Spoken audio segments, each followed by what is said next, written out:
To Hong Kong, where voters are heading to the polls to elect new lawmakers as the city mourns last month's deadly high-rise fire. Voter turnout is expected to be low. Public anger is still high over the government's handling of the tragedy that killed at least 159 people. Candidates paused their campaigns for several days following the fire.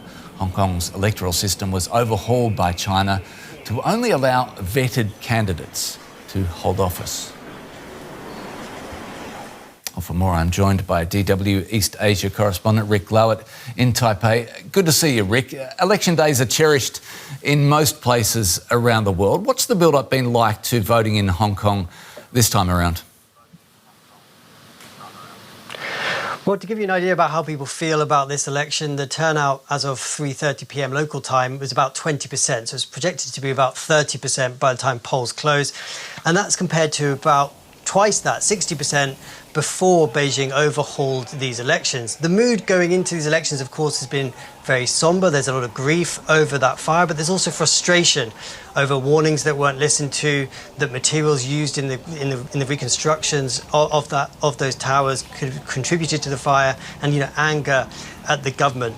So a lot of people on voting day have been saying, why should we vote? It's just a rubber stamp parliament, nothing will change, or that this system is not healthy for Hong Kong.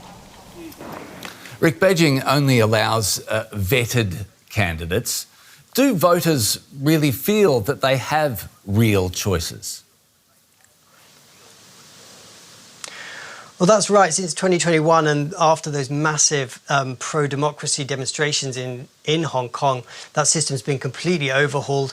Not only are they voting for less seats in the legislature, the others are made up in other ways through committees, but they also are only voting for candidates that are pre-screened, that are chosen by the Hong Kong government and Beijing.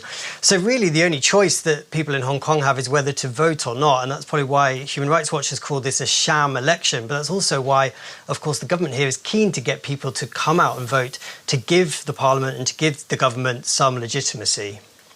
And what steps have the government taken to try and encourage people to come out and vote, and how effective have those steps been? Well, the National Security Office have said that it's the patriotic thing, it's the right thing to do, is to come out and vote. There's been a lot of measures to try and get people to the polling stations. The voting times have been extended this year. There's been extra polling stations added. There's been special shuttle buses put on from the border of China for Hong Kongers that live there so they can get to the voting stations. And there's also been a big government advertising publicity campaign, which has included an election day fun day out on Saturday, and also a special election jingle that's been piped in to public restrooms around the city. But as we can see from the numbers, it hasn't necessarily encouraged people to come out and vote. DW East Asia correspondent Rick Lowett in Taipei. Thanks so much.